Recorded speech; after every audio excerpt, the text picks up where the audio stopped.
উন্নয়ন পরিষদের উদ্যোগে আয়োজিত আজকের এই সিরাতুন নবী সাল্লাল্লাহু আলাইহি ওয়াসাল্লাম আকর্ষণের বক্তব্য প্রধান মুফাসসিরের বক্তব্য উপস্থাপন করার জন্য সবিনয় অনুরোধ করছি বাংলাদেশ মজলিসুল মুফাসসিরিনের সহকারী সেক্রেটারি জেনারেল আজকের এই বরেণ্য মাহফিলের সম্মানিত প্রধান বক্তা সুদূর সিলেট থেকে আগত হযরত মাওলানা মাহমুদুর রহমান দিওয়ার সাহেব হাফিজাহুল্লাহ। এই পর্যায়ে তাকরীর পেশ করছেন হযরত মাওলানা মাহমুদুর রহমান দিওয়ার সাহেব হাফিজাহুল্লাহ।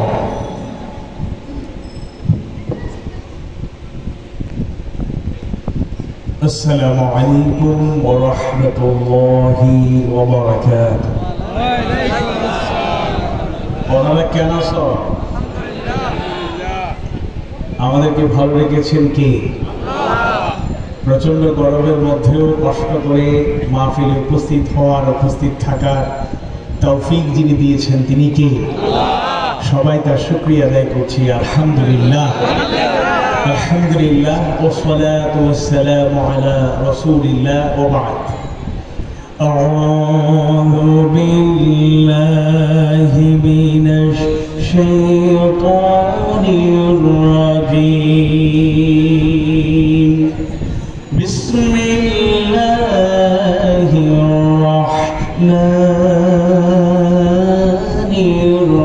الرحيم. كنتم خير أمة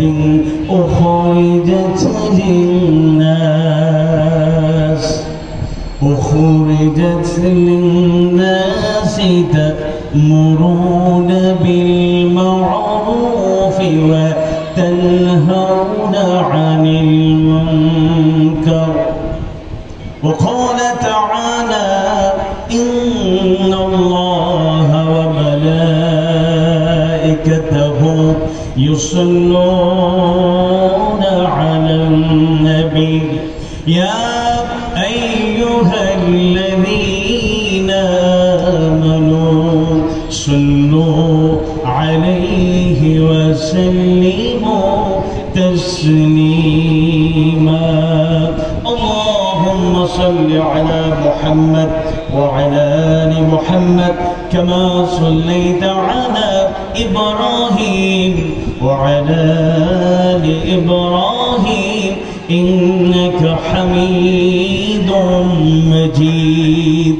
اللهم بارك على محمد وعلى آل محمد كما باركت على إبراهيم وعلى آل إبراهيم إنك حميد مجيد.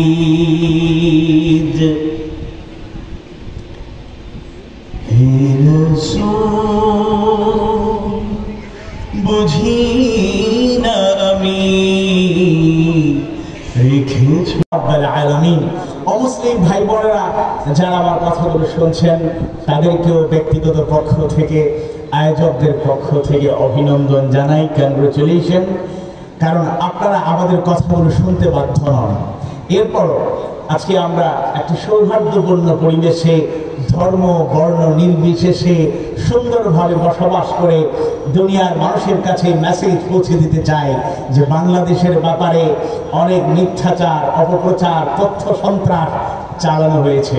বিশেষ করে যারা 15.5 বছর জগদ্দল পাথরের মতো জুলুমতন্ত্র কায়েমের চেষ্টায় রত ছিলেন, যারা আমাদেরকে কষ্ট দিয়েছেন, আপামর জনসাধারণকে কষ্ট দিয়েছেন, সেই সব লোকেরা বিভিন্ন অপপ্রচার চালাতেন, তথ্য সন্ত্রাস চালাতেন, অমুসলিম ভাই বোনদের বুঝাতেন যে ওলামায়ে কেরাম, তাওহীদ প্রিয় মানুষ, ইসলামের পথের পথিক যারা, ইসলামী আন্দোলনের যারা অগ্রসৈনিক, এদের সাথে যুক্ত থাকলে, এদের সাথে অতপ্রতভাবে কাছাকাছি থাকার চেষ্টা করলে এটা আপনাদের নিরাপত্তা নিশ্চিত করবে না। 5 অগস্ট গণবিপ্লবের মাধ্যমে একটানা 4 দিন অমুসলিম ভাই বোনদের উপাসনালয়, মন্দিরগুলো ইসলামের পথের পথিকরা হেফাজতে রেখে, সিকিউরিটির দায়িত্ব পালন করে, স্বেচ্ছাসেবকের দায়িত্ব পালন করে এবং সাম্প্রতিক সময়ে সনাতন ধর্মাবলম্বী যারা তাদের নিরাপত্তার সাথে তাদের ধর্মীয় উৎসব পালন তারা করেছেন, কোনো উদ্বিগ্নতা ছিল না। এর মাধ্যমে প্রমাণিত হয়েছে মিথ্যাচার, অপপ্রচার ব্যর্থতায় পর্যবসিত হয়েছে আর প্রমাণিত হয়েছে উলামায়ে কেরাম প্রকৃত মুসলমান তাওহীদ প্রিয় মানুষেরা ধর্ম বর্ণ নির্বিশেষে সুন্দর সুখী সমৃদ্ধ একটি বাংলাদেশ আমরা গড়ে তুলতে চাই। অপপ্রচার চালিয়ে বিভেদের দেওয়াল তৈরি করা হয়েছে, তথ্য সন্ত্রাস চালিয়ে মিথ্যাচার চালিয়ে উলামায়ে কেরাম থেকে তাওহীদ প্রিয় মানুষ থেকে ইসলামের পথের পথিকদের থেকে তাদেরকে আলাদা রাখার চেষ্টা করা হয়েছে।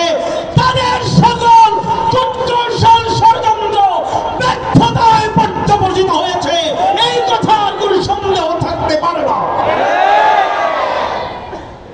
আমরা নতুন একটি বাংলাদেশ পেয়েছি নতুন একটি পরিবেশ।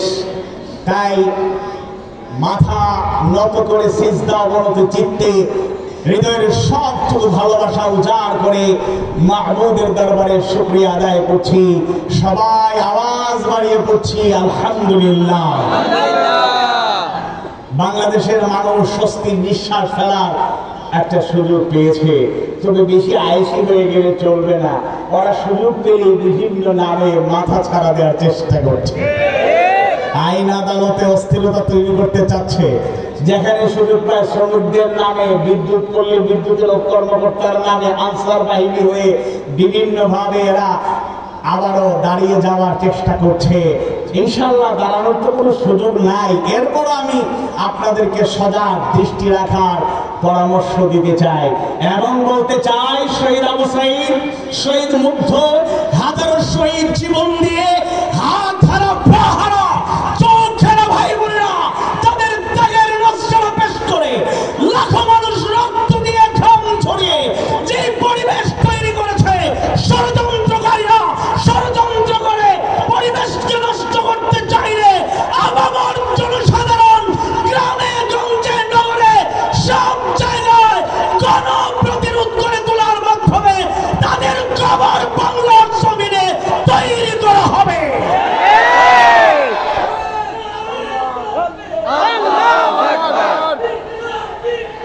ইসলামী বিপ্লব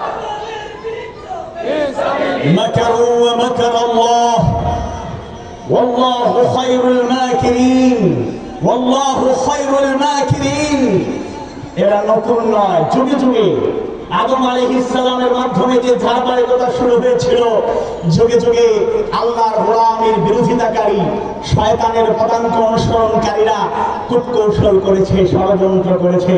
তাদের ষড়যন্ত্র টিকতে পারে নাই। আল্লাহর ফয়সালায় জমিনে কার্যকর ছিল, আছে, ভবিষ্যতেও থাকবে। আওয়াজ বাড়িয়ে বলি ইনশাআল্লাহ। আজকে উন্মুক্ত ময়দানে কোনো টেনশন ছাড়া, উদ্বিগ্নতা ছাড়া, কারণ এরকম অনেক ময়দানে আমি অন্তত পক্ষে আসার পর ফেরত যেতে হয়েছে। প্রথমে একটা দুঃখজনক ঘটনা ঘটেছিল, যদ্দূর আমার মনে পড়ে 17 সালে আমি সিলেট থেকে ঢাকা, ঢাকা থেকে চট্টগ্রাম, কানিয়া লোহাগাড়া ওইদিকে একটা মাহফিল ছিল। নামার সাথে সাথেই ওসি সাহেবের ফোন, এরপরে পাশে বসা এসি সাহেব কথা বললেন। সবার কথা একটাই, হুজুর আপনি আলেম মানুষ, চলে যান, আপনি চলে যান। আমি কেন যাবো? আমাদের উপর নির্দেশ আছে। কি নির্দেশ? যে আপনি আসলে আপনাকে গ্রেফতার করা হবে। আমি বলছি আচ্ছা, আপনারা তো আমাকে দাওয়াত দেন নাই নাকি? দিয়েছে? না, আমরা তো দাওয়াত দিই নাই, আপনার ওয়েল উইশার হিসাবে আমরা বলছি আপনি চলে গেলেই ভালো হয়। আমি বললাম কমিটি যারা দাওয়াত দিয়েছে আমি তাদের সাথে কথা বলতে চাই।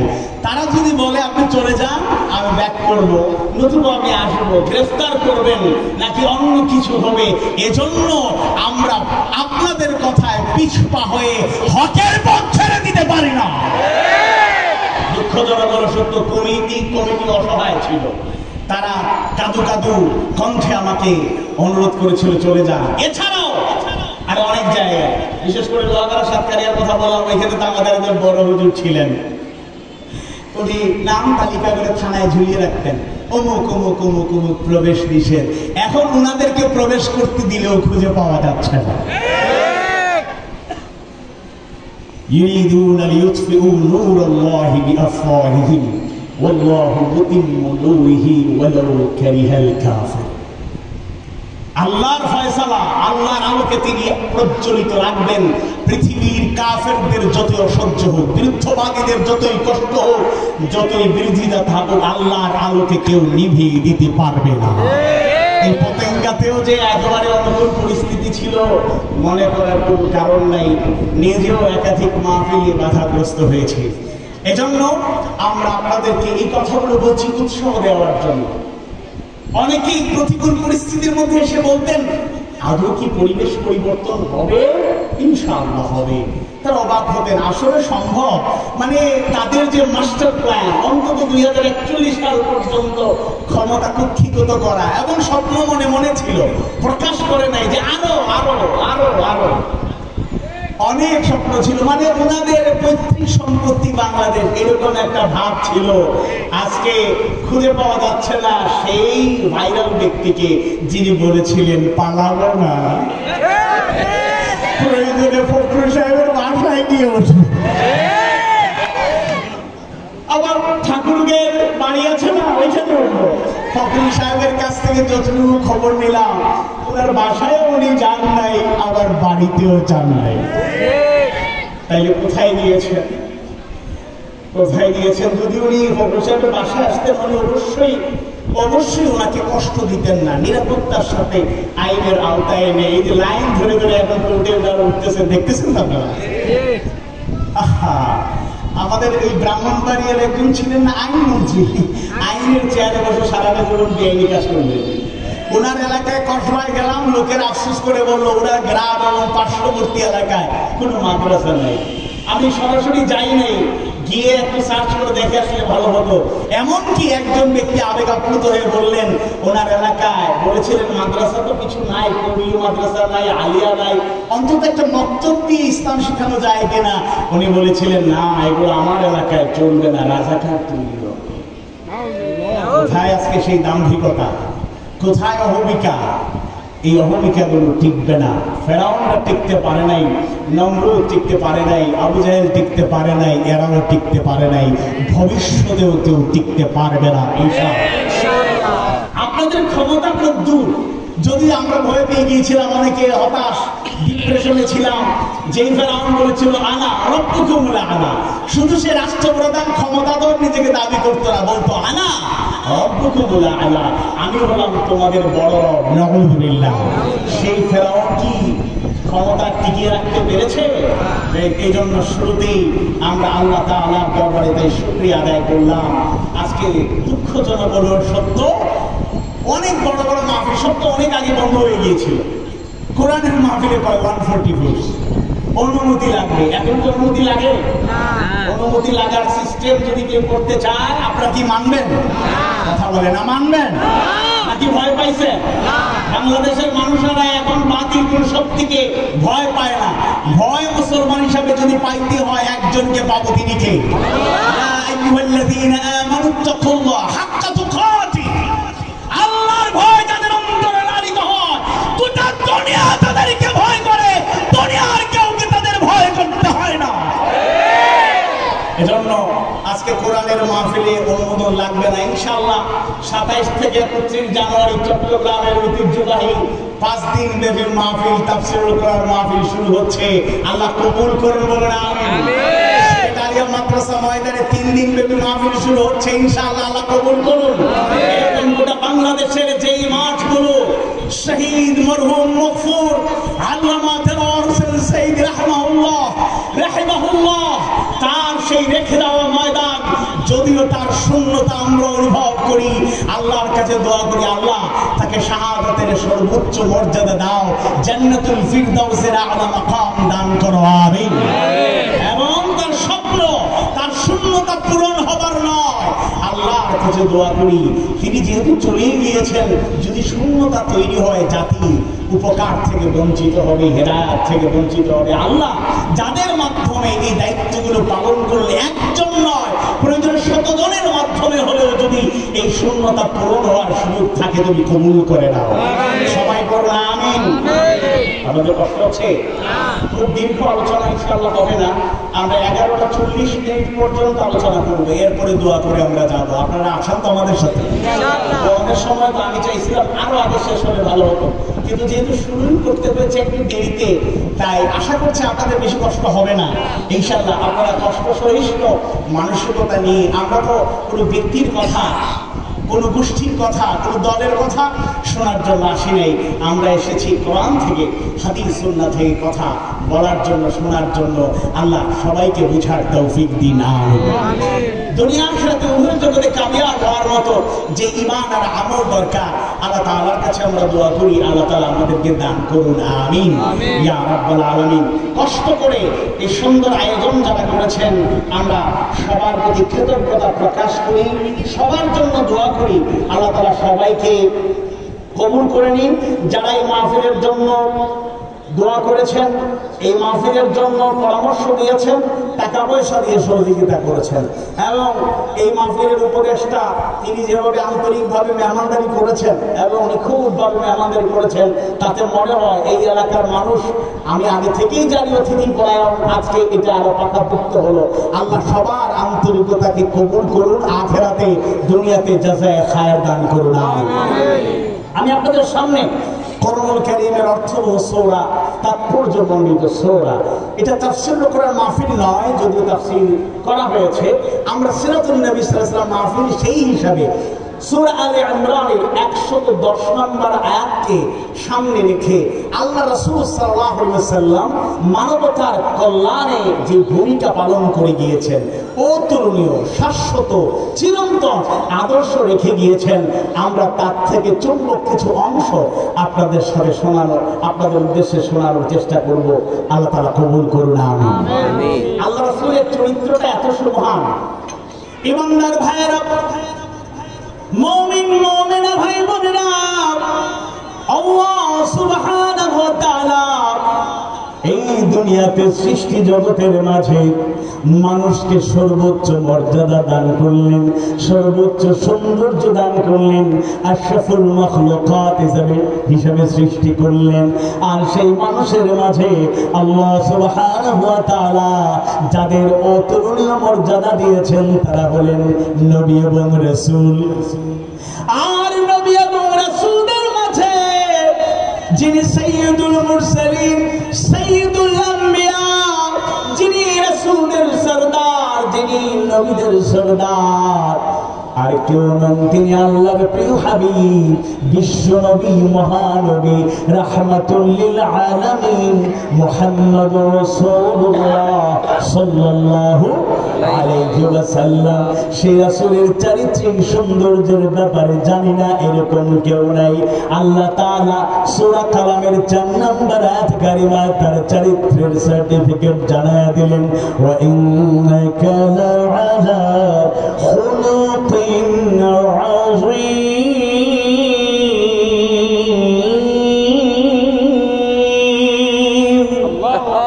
নিশ্চয়ই আপনি মহান চরিত্রের উপর অধিষ্ঠিত। এবং রাসূল নিজে বলেছেন, বুইসতু লিউতাম্মিমা মাকারিমাল আখলাক, আমি চরিত্রের পরিপূর্ণতা দেওয়ার জন্যই পৃথিবীতে প্রেরিত হয়েছি। সুবহানাল্লাহ। তাহলে আল্লাহ রাসূল তার চরিত্রের সুমহান সৌন্দর্য তিনি আমাদের জন্য উসওয়ায়ে হাসানা হিসেবে রেখে গিয়েছেন। তার চরিত্রটা কেমন সেই ঘটনা আপনাদের জানা। আয়েশা সিদ্দিকা রাদিয়াল্লাহু আনহাকে একবার প্রশ্ন করা হয়েছিল, আপনার জবান থেকে রাসূলের চরিত্র সম্পর্কে জানতে চাই। তিনি উল্টো প্রশ্ন করলেন, আপনারা কি কোরআন পড়েন না? তারা বলে, হ্যাঁ কোরআন পড়ি। তখন আয়েশা সিদ্দিকা রাদিয়াল্লাহু আনহা বললেন, কানা খুলুকুল কোরআন, তার চরিত্র ছিল কোরআনুল কারীম। সুবহানাল্লাহ। আল্লাহ সুবহানাহু ওয়া তাআলা সুদীর্ঘ 23 বছরে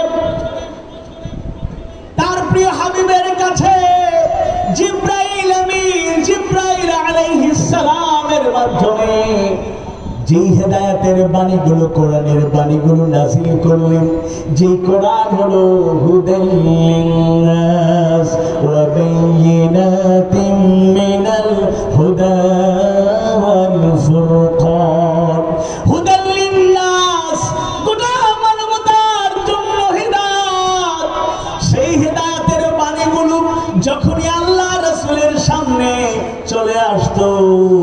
যা আদেশ করা হতো আল্লাহ রাসূল প্রথমে নিজেই সেটা মেনে নিতেন, এরপর অন্ধকারাচ্ছন্ন যুগে সেই বর্বর এবং হেদায়েত গ্রহণ করা মানুষদের কাছে পৌঁছে দিতেন। সুবহানাল্লাহ। আর আল্লাহ সুবহানাহু ওয়া তাআলা যা নিষেধ করতেন, হারাম করে দিতেন, বিধান নাযিল করতেন, আল্লাহ রাসূল প্রথমে নিজে তার থেকে দূরে থাকতেন, এরপরে তিনি জাতির সামনে সেই মেসেজগুলো পৌঁছে দিতেন। কারণ এগুলো পৌঁছে দেওয়ার দায়িত্ব দিয়ে আল্লাহ সুবহানাহু ওয়া তাআলা তাকে প্রেরণ করেছেন। আল্লাহ রাসূলের কাছে যা এসেছে কোরআন, এটা থিওরিটিক্যাল একটা কিতাব, আল্লাহ এটাকে দলিল হিসেবে প্রেরণ করেছেন। যালিকাল কিতাব, এটা এমন একটা কিতাব লা রাইবা ফীহি, ভুল থাকা দূরের কথা, সন্দেহ করার মতো কিছু নাই। আল্লাহু আকবার, আল্লাহু আকবার। তিবিয়ানান লিকুল্লি শাই, সব কিছুর বর্ণনা কোরআনে আছে না নাই? আছে।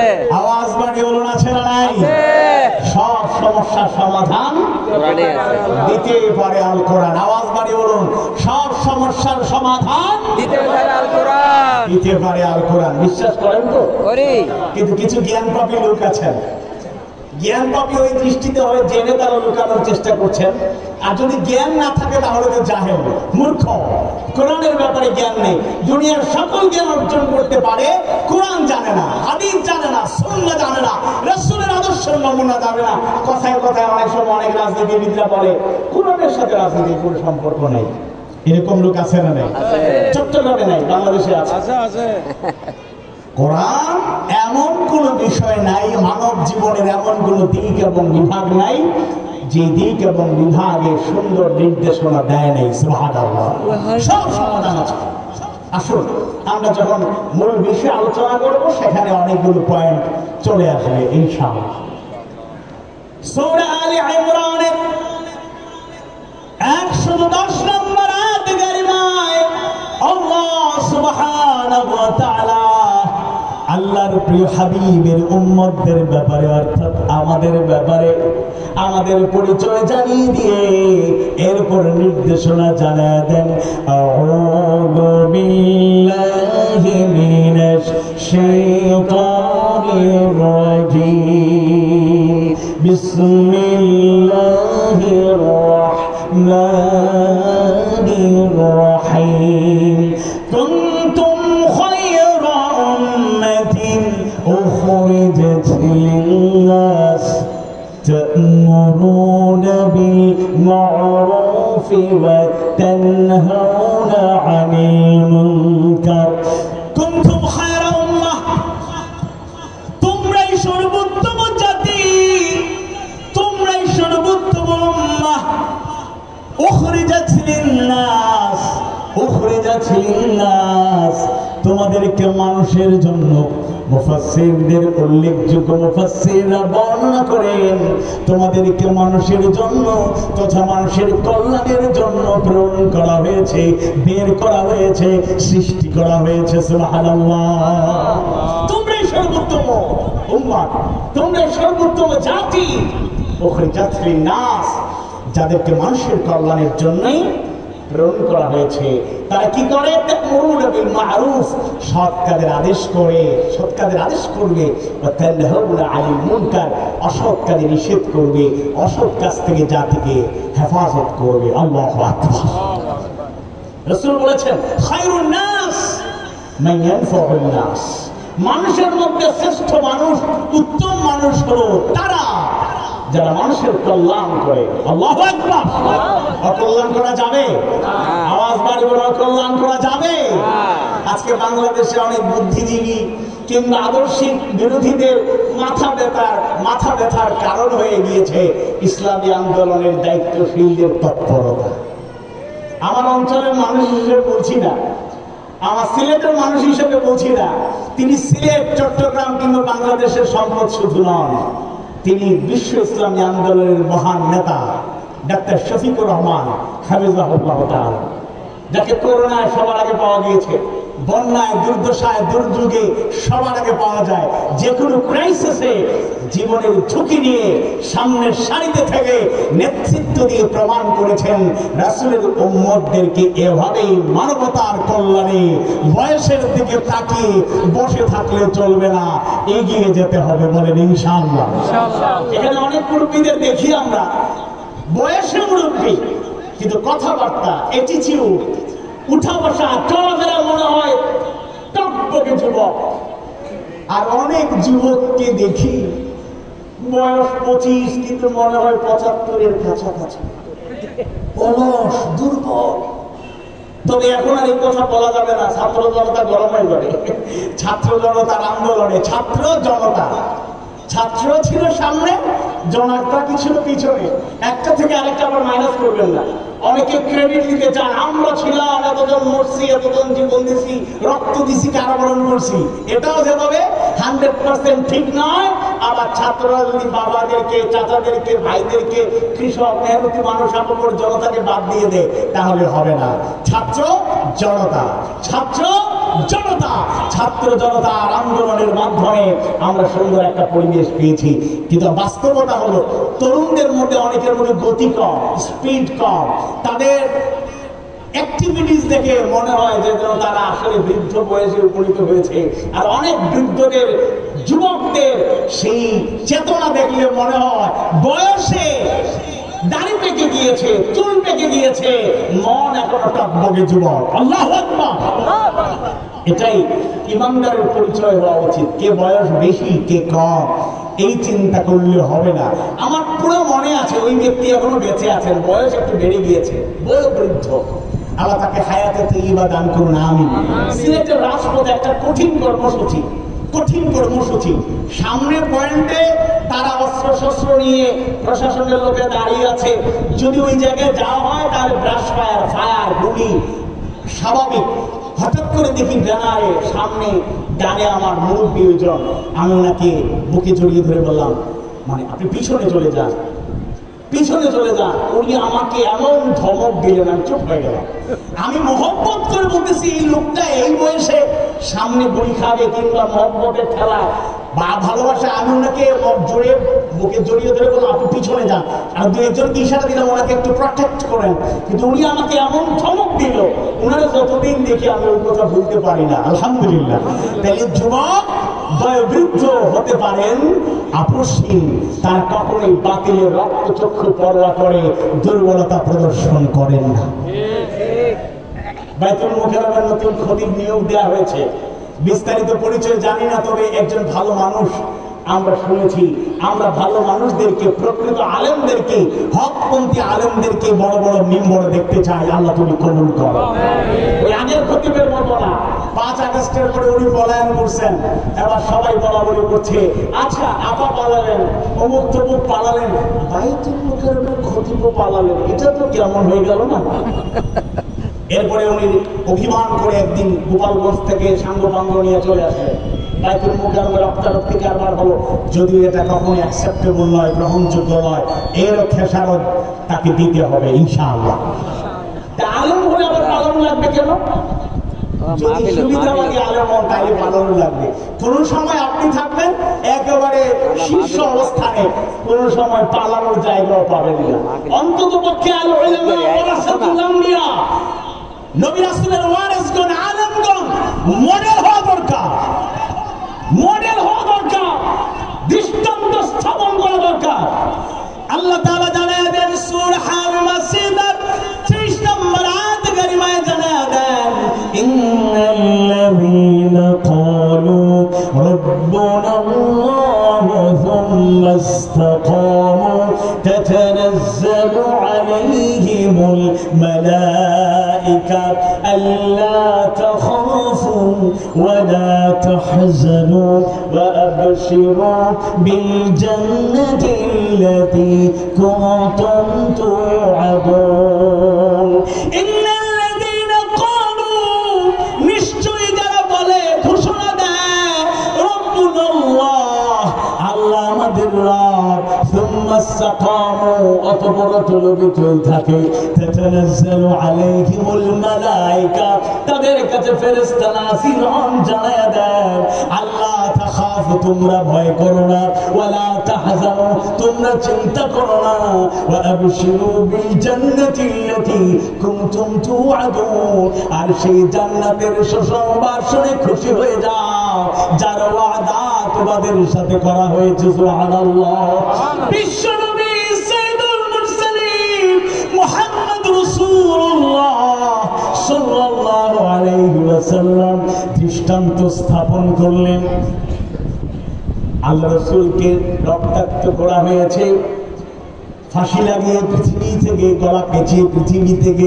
বিদায়ের চেষ্টা করা হয়েছে তাইফে রক্তাক্ত করা হলো শিয়াবে আবু তালেবে বন্দি রাখা হলো হিজরত করতে হলো উহুদে দান্দার মোবারক শহীদ হলো মাথা ফেটে গেল গর্তে পড়ে গেলেন রক্তাক্ত হয়ে গেলেন লোহার করা ঢুকে গেল কিন্তু এক মুহূর্তের জন্য আল্লাহর নির্দেশনা থেকে তাকে সরানো গিয়েছে কথা বলে সরানো গিয়েছে এমনকি লোভনীয় প্রস্তাব নিয়ে তারা এসেছিল ওই সময়ের থিঙ্ক ট্যাঙ্ক বুদ্ধিজীবীরা উতবা বিন রাবিয়াকে নির্ধারণ করে বলেছিল উতবা বিন রাবিয়া যাও তোমার ভাতিজার কাছে যাও লোভনীয় প্রস্তাব নিয়ে যাও আর দেখো সে মেরে নেয় কিনা তার আদর্শ ছেড়ে দেয় কিনা উতবা বিন রাবিয়া এসে ভালোবাসা আন্তরিকতা উজাড় করে প্রস্তাব দিল ভাতিজা কি প্রয়োজন বলো যদি ক্ষমতার দরকার হয় তোমাকে নেতা বানিয়ে দেব যদি অর্থবিত্ত টাকা সম্পদের দরকার হয় আরবের সবচেয়ে ধনী বানিয়ে দেব সুন্দরী রমণীর প্রয়োজন হলে তা বলো সেটা সবচেয়ে সুন্দরী রমণীর সাথে বিয়ের ব্যবস্থা করে দেব তাকে প্রস্তাব দিচ্ছে যিনি প্রস্তাবে এর আগেও এর পরেও বিভিন্ন সময়ে প্রস্তাবনা এসেছে আল্লাহ রাসূলের বক্তব্য ছিল যেগুলো দেয়া যাচ্ছে এগুলো দিতে পারবেন এগুলো শুধু নয় আমার এক হাতে সূর্য আর এক হাতে চন্দ্র জুড়িয়ে দাও এরপর এক মুহূর্তের জন্য আমার মিশন আর মিশন থেমে থাকবে না আল্লাহু আকবার প্রকৃত ইমানদার যারা হয়ে যায় এরা হাসি মুখে ফাঁসির মঞ্চে আলিঙ্গন করতে প্রস্তুত থাকে বাতিলকে ভয় করে বাতিলের সামনে মাথা নত করে ঈমান বিক্রি করতে জানে না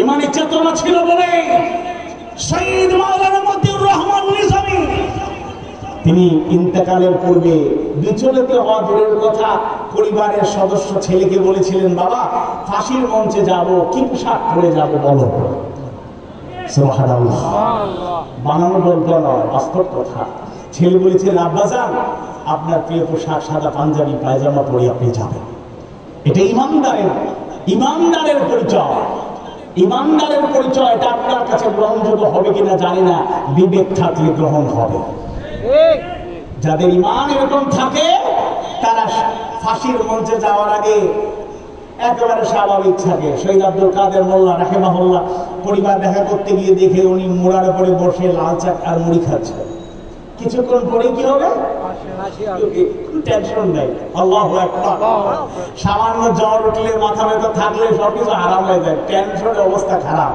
আর একটু করে ফাঁসির মঞ্চে যাবে টেনশন নেই চা খাচ্ছে জিজ্ঞেস করা হলো আপনি চা খাচ্ছেন কেন তিনি বলেন গতকাল আমাকে জানানো হয়েছে রাতে যে আগামীকাল অর্থাৎ আজকে আমাকে ফাঁসির মঞ্চে নিয়ে যাওয়া হবে তা আমি কারা কর্তৃপক্ষকে বললাম যেহেতু আগামী দিনটা অর্থাৎ যেদিন ফাঁসি হবে এই দিনটা জীবনের শেষ দিন হতে পারে যদি আল্লাহ মনে করেন তাহলে এই দিনটা আমি একটা নফল রোজা রেখে সময়টা পার করতে চাই তিনি বলেন আমাকে একটু সাহারের ব্যবস্থা করুন আমি শেষ দিনটা রোজা রাখতে চাই তো রোজা রেখেছিলাম ইফতার করার পরে সালাতুল মাগরিব আদায় করে একটু ক্লান্ত মনে হচ্ছিল তাই বসে বসে লাল চা খাচ্ছি মুড়ি খাচ্ছি সুবহানাল্লাহ টেনশন নেই সালমান রহমান সাহেব তো বলেছিলেন সৈয়দা হাদিস ছাড়া আমি কিচ্ছু মানি না যদিও কথা বলতে গিয়ে একটু বাড়াইয়া বলছেন যে কোরআনে নাকি কিছু ভুল আছে না একটা কথা প্রথমটা পজিটিভলি ধরে নিলাম উনি বলেছেন আমি সহিহ হাদিস ছাড়া অন্য কিছু মানি না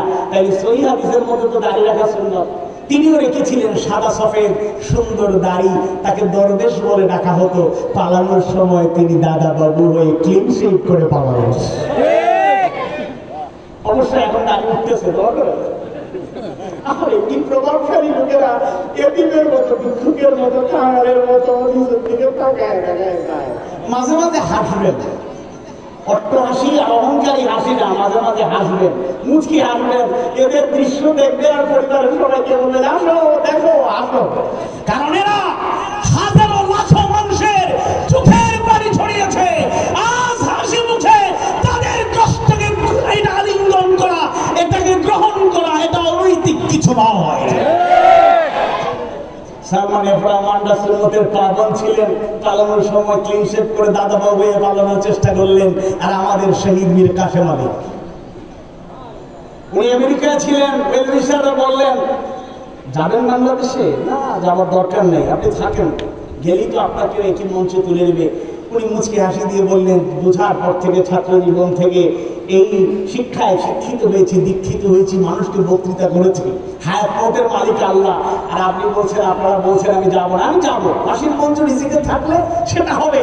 ফাঁসির রায় হলো সাথে সাথেই কার্যকর হয় নাই, তো ফাঁসির রায়ের পরে পরিবার দেখা করতে গেল। একটা ভিডিও আপনারা দেখেছেন, ব্যারিস্টার ওনার ছেলে ভিডিও করেছেন, উনি নাতিদের সাথে বেলুন ফুলিয়ে খেলা করছেন। ফাঁসির রায় হয়েছে, পরিবার দেখা করতে গিয়েছে, উনি নাতিনকে বেলুন ফুলিয়ে দিচ্ছেন, খেলা করছেন, মানে কোনো উদ্বিগ্নতা নাই। ছেলে বলেন আব্বা একটা সালাম দেন, একটু কথা বলেন। তিনি বলেন আসসালামু আলাইকুম ওয়া রাহমাতুল্লাহ, সাবলীল কিছু কথা বলেন, কোনো উদ্বিগ্নতা নাই। এবং যেদিন তার ফাঁসি কার্যকর হয়েছে, ফাঁসির রায় কার্যকর হওয়ার 3 ঘন্টা আগে কর্তৃপক্ষ কর্মকর্তা একজনকে বললেন, ভাই সময় কত? 3 ঘন্টা। ও আচ্ছা, তাহলে আমি 2 ঘন্টা একটু বিশ্রাম নেবো, 2 ঘন্টা পরে ডাকবেন, আমি উঠবো, প্রস্তুতি নেবো। আল্লাহু আকবার। আবারও বলি, একটু আগে বললাম, সামান্য টেনশন থাকলে রাতের ঘুম হারাম হয়ে যায়, মাথা ব্যথা থাকলে ঘুমাইতে পারি না, টেনশন থাকলে মানে রাতের ঘুম আর হয়ই না। আর 3 ঘন্টা পরে ফাঁসি হবে। আল্লাহর বান্দা বলতেছে, আচ্ছা 3 ঘন্টা বাকি, একটু ক্লান্ত মনে হচ্ছে, অনেকে দেখা সাক্ষাৎ করছে, 2 ঘন্টা ঘুমাই। আপনি বলবেন ঘুমানোর দরকার কি, আল্লাহ আল্লাহ করেন। আরে ভাই শোনেন, আপনার আমার ইমান তো দুর্বল, একটু শিখার চেষ্টা করেন। এরা ফাঁসি দিয়ে যাচ্ছে বিদায় করতে, আর ওই দুর্বল ইমানদার আপনারা মনে করলেও তারা মনে করেন যে আমাকে তারা ফাঁসি দেওয়ার সাথে সাথে ওরা মনে করবে আমি শেষ, আর আমি মনে করব আমার দিদার ইলাহি, আমার রবের সাক্ষাতের জন্য আমি যাত্রা শুরু করলাম। আল্লাহু আকবার। 2 ঘন্টা ঘুমিয়ে গেলেন, কর্মকর্তা অবাক হয়ে বললো, দেখলাম অবাক হয়ে উনি ঘুমায় গেলেন। কেমনে ঘুম হলো? আল্লাহু আকবার। 1-2 ঘন্টা পরে ডাকলাম, উঠলেন, উযু করলেন, সালাত নফল সালাত আদায় করলেন, দোয়া ইস্তেগফার করলেন, নির্ধারিত সময়ের আগে টেনে হেসড়ে নিতে হয় নাই, হেঁটে হেঁটে রওনা হলেন। আল্লাহু আকবার। যদি প্রকৃত ইমানদার হওয়া যায়, হাসির মঞ্চে, হাসি মুখে ফাঁসির মঞ্চকে আলিঙ্গন করা যায়, হাসি মুখে জীবন দেওয়া যায়। কাপুরুষ মুনাফিক যারা দুনিয়াতে বেঁচে থাকার জন্য, দুনিয়ার স্বপ্নের জন্য আল্লাহর ভয়কে অন্তর থেকে সরিয়ে দুনিয়ার ভয়কে লালন করে মুনাফিকের কাতারে শামিল হয়ে যায়, সন্দেহ নাই। ইমানদার ভাইরা, আল্লাহ রাসূল সামাজিক কল্যাণ এবং মানবতার কল্যাণ কি করেছেন অনেক দলিল পাওয়া যায়। বিশ্ব নবী 40 বছর পূর্ণ হওয়ার পরে তারপরে ইলমুল ওয়াহির বাণী শুরু হয়ে গেল, নাযিল হওয়া শুরু হয়ে গেল। সূরা আলাকের প্রথম 5টা আয়াতে কারিমা নাযিল হয়ে গেল। বিসমিল্লাহির রাহমানির রহিম। ইকরা বিসমি রাব্বিকাল্লাযী খালাক, খালাকাল ইনসানা মিন আলাক। ইকরা ওয়া রাব্বুকাল আকরাম আল্লাযী আল্লামা বিল কলম, আল্লামা الإنسان ما لم يعلم। নাযিল হয়ে গেল কোরআনুল কারীমের আয়াত। ঘরে আসলেন, খাদিজা রাদিয়াল্লাহু আনহাকে বলেছিলেন, জাম্মিলুনি জাম্মিলুনি, আমাকে কম্বল দিয়ে আচ্ছাদন করো, কম্বল দিয়ে আচ্ছাদন করো। এবং খাদিজা রাদিয়াল্লাহু আনহার কাছে তিনি মতামত ব্যক্ত করলেন। তিনি বললেন, লাকাদ খাশিতু আলা নাফসি। খাদিজা রাদিয়াল্লাহু আনহাকে বললেন, আমি আমার প্রাণের ব্যাপারে আশঙ্কা বোধ করছি। ক্ষতি হয়ে যায় কিনা এমন একটা ভয়াবহ দৃশ্য তিনি অবলোকন করেছেন। ইতিপূর্বে এরকম ঘটনা ঘটে নাই। তিনি আশঙ্কা করছেন, লাকাদ খাশিতু আলা নাফসি। এবার দেখুন খাদিজা রাদিয়াল্লাহু আনহা কেমন স্বামী কেমন স্ত্রী। আল্লাহর রাসূলকে 15 বছরে কেমন কাছ থেকে দেখলেন, আর স্বামীর প্রতি অগাধ বিশ্বাস, তার প্রতি আস্থা কেমন ছিল। খাদিজা রাদিয়াল্লাহু আনহা বললেন, কাল্লা, কখনোই না, লা ইউযিকাল্লাহু আবাদা, আপনার রব আল্লাহ আপনাকে কখনোই অপমানিত করবেন না, ক্ষতিগ্রস্ত করবেন না। সুবহানাল্লাহ। দেখুন অত্যন্ত মনোযোগ দিয়ে শুনুন। তিনি স্ত্রীর কাছে আশঙ্কা প্রকাশ করলেন না, তিনি বললেন অবশ্যই না, কখনোই না, আল্লাহ আপনাকে অপমানিত করতে পারেন না, করবেন না, আপনার ক্ষতি করবেন না। কেন করবেন না? আবার দেখুন আল্লাহ রাসূলের মৌলিক এমন কিছু বৈশিষ্ট্যের কথা বললেন। তিনি বললেন এই বৈশিষ্ট্য যাদের আছে তারা কখনোই ক্ষতিগ্রস্ত হতে পারে না। সুবহানাল্লাহ। তিনি তার স্বামীকে আল্লাহ রাসূলকে উদ্দেশ্য করে বলতেন, ইন্নাকা লা তাসিলুর রাহিমা ওয়া তাকরিদ যায়ফা ওয়া তাহমিলুল কাল্লা ওয়া তাকশিবুল মু'দুমা ওয়া তু'ইনু আলা নাওয়াইবিল হক। আল্লাহু আকবার। খাদিজা রাদিয়াল্লাহু আনহা বললেন, ইয়া রাসূলুল্লাহ, আমাদের রাসূল হন নাই, তিনি স্বামী হিসেবে তিনি বললেন, আপনি ভয় পাবেন না, কখনোই এটা হবে না, আপনাকে আল্লাহ অপমান করবেন না। কেননা আপনি তো আত্মীয়তার সম্পর্ক রক্ষা করেন। রাসূল কি রক্ষা করেন? আত্মীয়তার সম্পর্ক। সুবহানাল্লাহ বলেন। আপনি আত্মীয়তার সম্পর্ক রক্ষা করেন, আপনি মেহমানদারি করেন। সুবহানাল্লাহ। মেহমানদারি করেন। এক নম্বরে বললেন আপনি আত্মীয়তার সম্পর্ক রক্ষা করেন, আপনি মেহমানদারি করেন, অসহায় লোকদের বোঝা আপনি বহন করেন। সুবহানাল্লাহ বলেন না? আপনাদের কষ্ট হচ্ছে? সময় কিন্তু বেশি নেই, অল্প টাইম দেখলে দেখে নেবেন, সমস্যা নেই, ডিউ টাইমে শেষ করব। তাহলে প্রথমে বললেন আত্মীয়তার সম্পর্ক রক্ষা করেন, দ্বিতীয়ত বললেন আপনি মেহমানদারি করেন, 3 নম্বরে বললেন আপনি অসহায় লোকদের বোঝা বহন করেন, এরপরে বললেন নিজের অর্থ উপার্জন করে আপনি অভাবীদের মধ্যে বিলিয়ে দেন, আপনি ভালো কাজে সহযোগিতা করেন। সুবহানাল্লাহ। ইমানদার ভাইয়েরা, মুমিন মুমিনা ভাই বোনেরা, খাদিজা রাদিয়াল্লাহু আনহা 15টি বছর আল্লাহ রাসূলকে কাছ থেকে দেখলেন, তার চরিত্র সম্পর্কে জানলেন, তার গুণ সম্পর্কে তিনি একেবারে কাছ থেকে অবহিত হলেন, এবং সেই জায়গা থেকে একটা সুসংবাদ যখন তার কাছে আসলো, আল্লাহ রাসূলকে সান্ত্বনা দিয়ে বললেন, আপনি টেনশনের কারণ নাই, চিন্তার কারণ নাই, আল্লাহ আপনার কোনো ক্ষতি করবেন না, কারণ এমন কিছু গুণ আছে যে গুণগুলো আপনি আপনার মধ্যে লালন করেন। আত্মীয়তার সম্পর্ক আপনি রক্ষা করে চলেন, আপনি অতিথি পরায়ণ, আপনি মেহমানদারি করেন, আপনি অসহায় মানুষের জন্য বোঝা বহন করেন, আপনি উপার্জিত সম্পদ, নিজের উপার্জিত সম্পদ নিজের জন্য ব্যয় করার চাইতে আপনি অভাবীদের জন্য, অসহায় মানুষের মাঝে সেটা বিলিয়ে দেন, আপনি ভালো কাজে সহযোগিতা করেন। আল্লাহু আকবার। শুধু তাই না, আল্লাহর রাসূলের জানের দুশমন যারা, তাদের সাথেও তিনি ভালো আচরণ করেছেন। আল্লাহ রাসূলকে যারা কষ্ট দিত তিনি তাদেরকে কষ্ট দিতেন না। আল্লাহ রাসূলকে যারা গালি দিল, আল্লাহ রাসূলকে যারা আঘাত করলো, আল্লাহ রাসূলকে বিভিন্নভাবে নাজেহাল করার চেষ্টা করলো, আল্লাহ রাসূল তাদের ক্ষতি চাইলেন না। দেখুন আবু জেহেলের মতো লোক, ওমর যখন ইসলাম গ্রহণ করেন নাই, তারা ছিলেন তখন কাফেরদের মধ্য থেকে একেবারে সামনের সারির নেতা, সিফাত সালাত, ইসলাম আর মুসলমানদের জন্য ছেট। তাদের সাথে কতটুকু উত্তম আচরণ করেছেন দেখুন। এক পর্যায়ে প্রকাশ্যে দাওয়াত, ওয়াউরির আশিরাতাল আকরাবিন, প্রকাশ্যে দাওয়াত শুরু হওয়ার পর প্রকাশ্যে দাওয়াত ঠিকঠাক মতো দেওয়া যাচ্ছে না, এক পর্যায়ে আল্লাহ রাসূল দোয়া করলেন, দুজন ব্যক্তির নাম ধরে ধরে আবেগ আপ্লুত হয়ে চোখের পানি ফেলে, আল্লাহ আল্লাহ আপনার গোলামীর দাওয়াতটাকে সম্প্রসারিত করতে চাইলে, উন্মুক্ত করতে চাইলে, ইয়া রাব্বাল আলামিন, 2টা লোক থেকে অন্তত একটা লোক যাকে আপনি পছন্দ করেন, ইসলামের জন্য কবুল করেন। সুবহানাল্লাহ। আবু জাহেল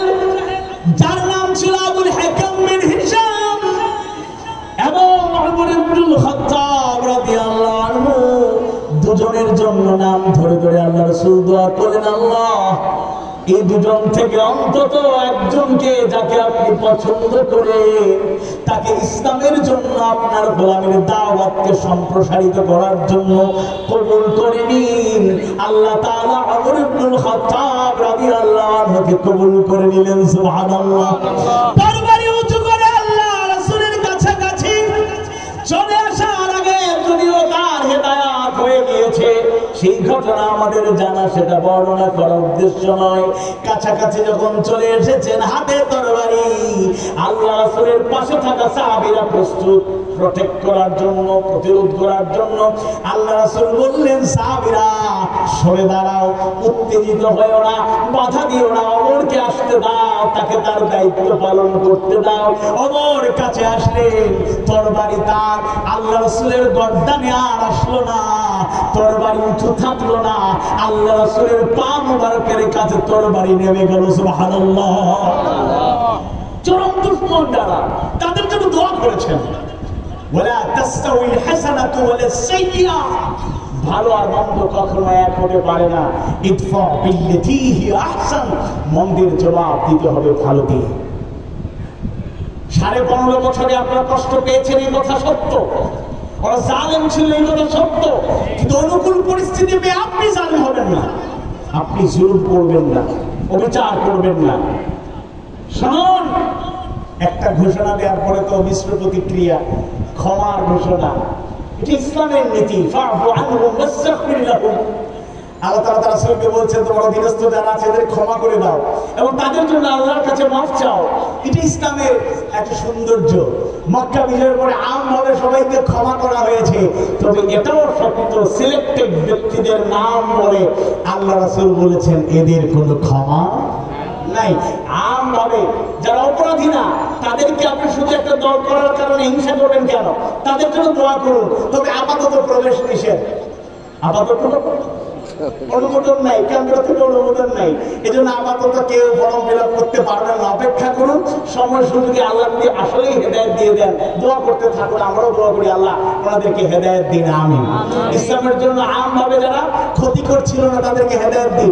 ক্ষতিকর যারা, তারাও হেদায়েত পাইলে আমাদের কোনো লস নাই।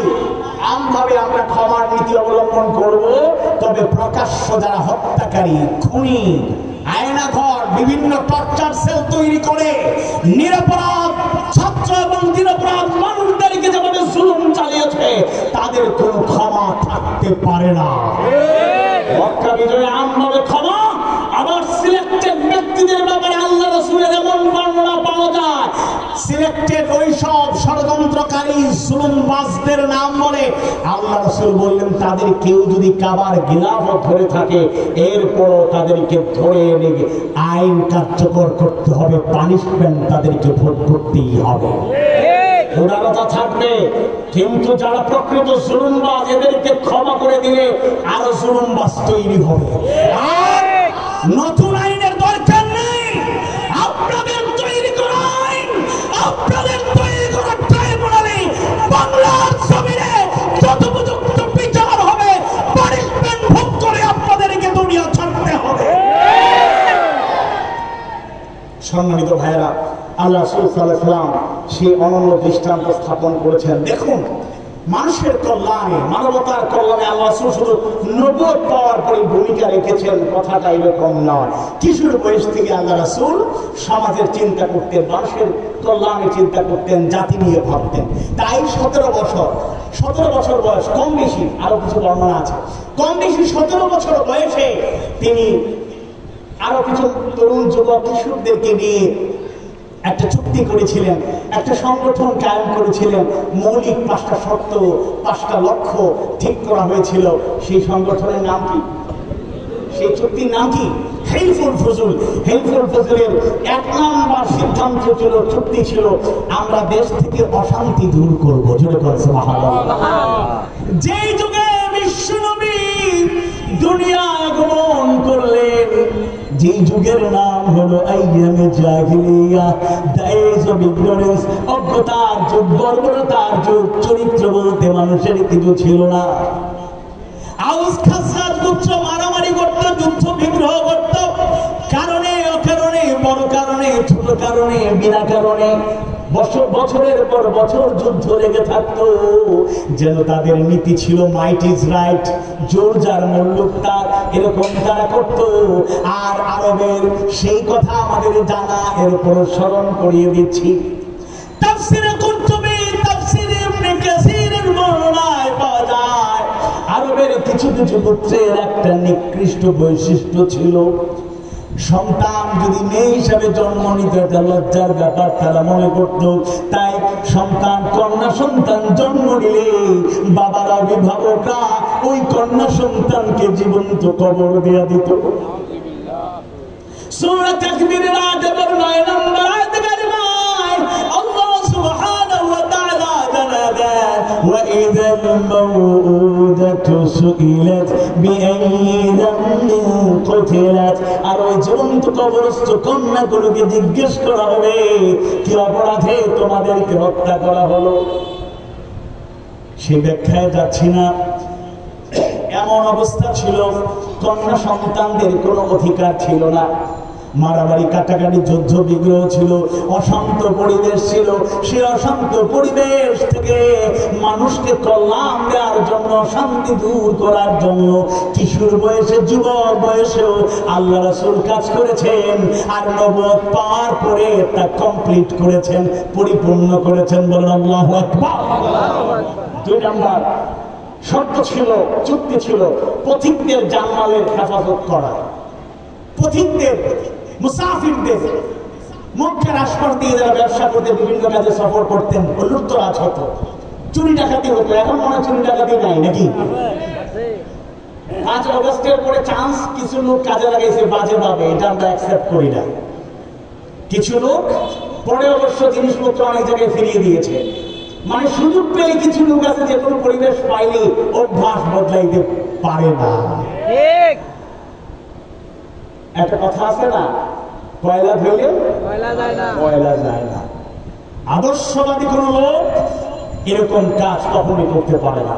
ভালো করে মনে রাখবেন, যে কোনো সিচুয়েশনে মানুষের জানমালের নিরাপত্তা নিশ্চিত করার চেষ্টা করতে হবে। এমনকি ইসলামের যে চূড়ান্ত লড়াইগুলো, যুদ্ধগুলো হয়েছিল, ওই যুদ্ধেরও কিছু নীতি ছিল, কিছু নীতি ছিল, বেসিক কনসেপ্ট ছিল। এগুলো জানতে হবে। শুধু মারমার কাটকার জজবা নিয়া মারো এবং মরো, মারো আর মরো, এরকম করলে চলবে না। চিন্তা ভাবনা করে ইসলামের মৌলিক জ্ঞান নিয়ে পরে চলতে হবে। ৩ নম্বরে গরিবদের সাহায্য করতে থাকবো। সুবহানাল্লাহ বলেন।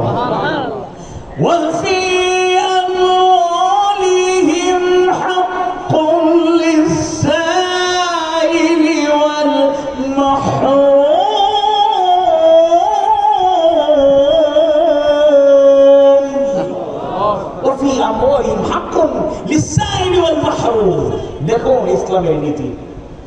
যারা গরিব, অসহায়, মিসকিন, সাইল, যারা প্রশ্ন করে কিংবা করতে পারে না, অভাবনটনে কষ্টে সময় পার করছে, ধনী যারা, তাদের সম্পত্তিতে তাদের অধিকার আছে। ইসলাম এটা নির্ধারণ করেছে, আল্লাহ জানিয়ে দিয়েছেন। সুবহানাল্লাহ। আপনি ধনী হিসাবে কাউকে সাহায্য সহযোগিতা করছেন, এটা দয়া দাক্ষিণ্য মনে করে করলে আল্লাহর কাছে কবুল হবে না। বরং এটা মনে করতে হবে আপনার সম্পত্তিতে তাদের কি আছে, অধিকার। দয়া দাক্ষিণ্য করা, সাহায্য করা আর অধিকার দেওয়া এক কথা না। এজন্য উচিত ছিল ডেকে এনে এক জায়গায় লাইন করে ত্রাণ দেওয়া ইত্যাদি ইত্যাদি, এরকম না। উচিত ছিল সমাজে, রাষ্ট্রের বিভিন্ন ভাবে যারা অর্থ সম্পদশালী, তারা ওই গরিবদের খোঁজ খবর নিয়ে নিয়ে নীরবে নিভৃতে তাদের কাছে তাদের সাহায্য পৌঁছে দেয়। আল্লাহ রাসূল ইসলাম আসার পরে, নবুয়ত পাওয়ার পরে এই কাজটা তো পরিপূর্ণরূপে করেছেন। এমনকি কিছু কিশোর বয়সে, তরুণ বয়সেও গরিবদের সাহায্য করার জন্য তিনি মানবতার কল্যাণে নিজেকে নিবেদিত রেখেছিলেন। সুবহানাল্লাহ।